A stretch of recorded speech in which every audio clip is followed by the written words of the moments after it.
नमस्कार दोस्तों, स्वागत है हमारे यूट्यूब चैनल समृद्धि में। दोस्तों, मैंने आप लोग को ज्यूतिया का एक वीडियो पहले भी दे रखा है कि ज्यूतिया कब है। ये पितृ पक्ष के बीच में पड़ता है, जो कि बहुएं अपने सास के लिए ये करती हैं और अपने पुत्र के लिए व्रत रखती हैं। तो कहा जाता है कि बहुएं सब इसमें नियम वो होता है कि सास की विदाई के लिए जिनकी सास नहीं रहती है वो करता है ये। बाकी लोग तो अपने पुत्र के लिए ही ये व्रत रखते हैं। सभी लोग व्रत के पुत्र के लिए ही रहती हैं, लेकिन जैसे सास के लिए भी कुछ नियम है। बाकी दिनों पितृपक्ष में तो पुत्र अपने पिता के लिए सब पिंडदान वगैरह करता है। तो आज मैं इस वीडियो में आप लोग को यही बता रही हूँ कि सास के लिए आप लोग सुबह में कौन कौन से ऐसे ज़्यादा ज़रूरी नियम है जो आप लोग करेंगी, और किस दिन आप लोग को व्रत रहना है, और जिनकी बेटियां हैं वो किस प्रकार व्रत रहेंगी, और जिनका कोई संतान नहीं वो किस प्रकार व्रत रहेंगी। तो सभी नियम को आप लोग जरूर से जान लीजिए। क्वेश्चन करने से अच्छा है कि वीडियो को स्किप न करें, सभी बातें ध्यान से सुनिए। देखिए, बाल कब धुलेंगी ये भी आप लोग के मन में संशय है, क्योंकि एक दिन पहले 5 तारीख को गुरुवार पड़ रहा है। तो मैंने आपको हमेशा हर वीडियो में बताया है कि किसी भी व्रत त्यौहार को बाल धुलने को नहीं लिया जाता है एक दिन पहले, चाहे शनिवार रहे, चाहे मंगलवार रहे, या फिर कोई ऐसा दिन रहे। तो बिना संशय किए हुए आप लोग 5 तारीख को ही बाल धुल लीजिएगा। बाल धुलने में आप लोग तिल के जो पत्ते होते हैं उनको सिर पे रगड़ा जाता है। एक बार अपने यहाँ का भी नियम देख लीजिएगा, लेकिन मैं जो यूपी में नियम है, जो हम लोग के तरफ नियम है, मैं वो आप लोग को बता रही हूँ। तिल के पत्ते को अपने बाल से रगड़ करके, उसके पहले आप लोग को शैम्पू वम्पू जितना लगाना रहेगा लगा लीजिएगा। तिल के पत्ते को बाल में लगा करके बाल धुल लीजिएगा। ये सभी महिलाएं करेंगी, गर्भवती महिलाएं भी ये चीज़ करेंगी, अपना बाल और सब कुछ धुलेंगी। देखिए, ये मैं उनके लिए बता रही हूँ जिनकी पुत्रियां हैं, जो गर्भवती हैं उनके लिए बता रही हूँ, जो सामान्य जिनके पुत्र हैं उनके लिए बता रही हूँ, और जिनकी संतान नहीं है उनके लिए। बाल धुलने का नियम सबके लिए है, इसी प्रकार आप लोग रहिएगा। अब आप लोग को शाम को क्या क्या खाना है, देखिए, सरपुतिया, झींगा और जो लोग आप लोग कहती हैं उसकी सब्जी आप लोग को खानी जरूरी होती है। 2 ही मिले। देखिए, मेरा वीडियो छोटे छोटे लोग भी देखते हैं, बड़े लोग भी देखते हैं। तो अगर आप लोग को जैसे बहुत महंगा लगे, क्योंकि उस दिन जानते हैं ना, जब स्पेशली चीज़ कुछ खाना रहता है व्रत में तो लोग महंगा करते हैं, तो 1-2 ही सही तवा पे भून करके खा लीजिएगा। रात में खाने में दही जरूर खाया जाता है, ये नियम होता है। एक बार आप लोग अपने यहाँ का नियम देख लीजिएगा, मैं सब कुछ अपने यहाँ का नियम आपको बता रही हूँ। दही खाया जाता है, दाल में थोड़ा सा घी जरूर डाला जाता है। आप लोग कहीं से भी व्यवस्था करके, जब इतना बड़ा व्रत रह ही रही हैं तो कहीं से व्रत में ये सब चीज़ें जरूरी होती है, आप लोग खाकर ही व्रत रहिएगा। सबसे पहले व्रत वाले लोग ही खाना खाते हैं, घर में कोई भोजन जूठा ना करे। और हाँ, उससे भी पहले पितृ लोगों के लिए आप लोग ये सब खाना निकाल लीजिएगा, पूरे सफाई के साथ। जो भी बनाएगा बनना चाहिए। इसके बाद से आप लोग खाना खाकर भोर में उठ करके सिर्फ नहा करके और रात में ही ब्रश कर लीजिएगा, दातुन वगैरह करके आप लोग सरगी खा लीजिएगा। सरगी में आप लोग वही तीज की तरह जो भी नियम है आप लोग कर लीजिएगा। ये सभी के लिए यही नियम है। उसके बाद आप लोग पूरे दिन जैसे भी हो आराम कीजिएगा, कोई ऐसा काम मत कीजिएगा जिससे चींटी चींटे आपके हाथ पैर से दबे। अब आप लोग संशय आप लोग का खत्म हुआ होगा। अब गर्भवती महिलाएं कैसे इस व्रत को रहेंगी, तो देखिए, ये सब नियम तो सभी के लिए, जिसकी संतान है, नहीं है, पुत्री है, पुत्र है, सबके लिए यही नियम है। शाम के समय आप लोग तिल के दातुन करेंगे। तिल का ही दातुन किया जाता है, वो बहुत हल्का होता है, लेकिन उसी को दांत से रगड़ करके खर किया जाता है। कहा जाता है ना, 24 घंटे से भी ज़्यादा इस व्रत को रखा जाता है।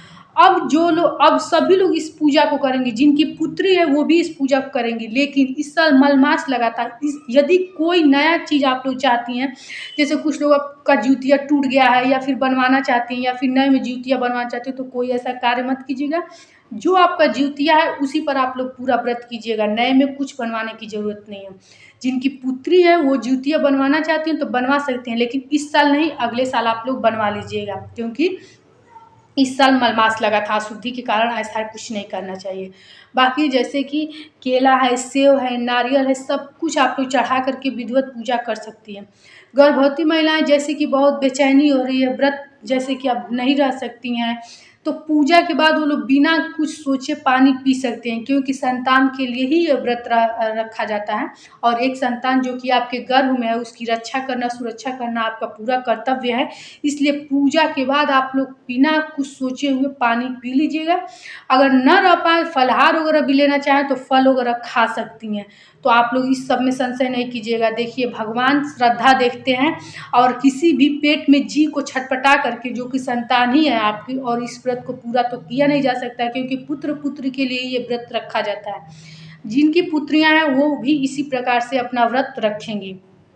अगले दिन आप लोग, जैसे मैं नियम बताई हूँ, आप लोग मेरा पिछला वीडियो देख लीजिएगा कि किस प्रकार से आप लोग को पारण वगैरह करना है, तो उसी तरह से आप लोग सभी लोग पारण करेंगे। अब मैं एक चीज़ बता दे रही हूँ कि जिनका, जैसे कि जिनकी सिर्फ बेटियां हैं वो तो व्रत रखेंगी, जिनकी संतान नहीं वो किस प्रकार व्रत रखेंगी। तो देखिए, आप लोग सिर्फ अपने आंचल में एक नारियल पानी वाला रख करके और इस व्रत को प्रारंभ कीजिएगा।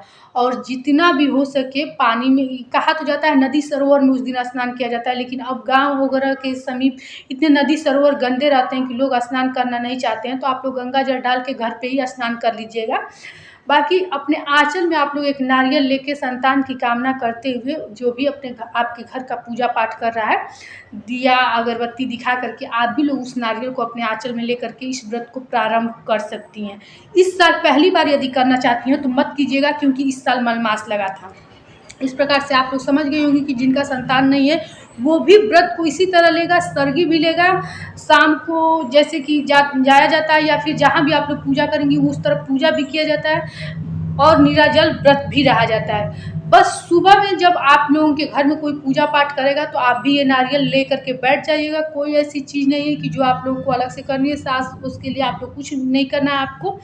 और जिनकी सास हैं वो तो कुछ नहीं करता है, आपने यही चीज़ शाम वाली मिठाई जो है और साड़ी वगैरह सब कुछ चढ़ा करके, और जो जाय होता है, हरा मूंग की जो दाल होती है, वो चारों दिशाओं में चील कौवों के नाम से 4-4 फेंका जाता है। तो ये आप लोग जानती होंगी, अपने यहाँ भी देख लीजिएगा, चारों दिशाओं में फेंका जाता है।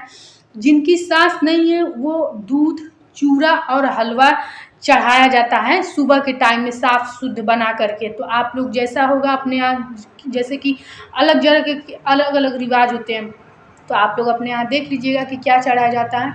इस प्रकार से ये चीज़ें आप लोग चढ़ा दीजिएगा। और जिनकी सास हैं वो ये सब चीज़ें नहीं चढ़ाएगा, सिर्फ शाम की मिठाई वगैरह चढ़ा करके।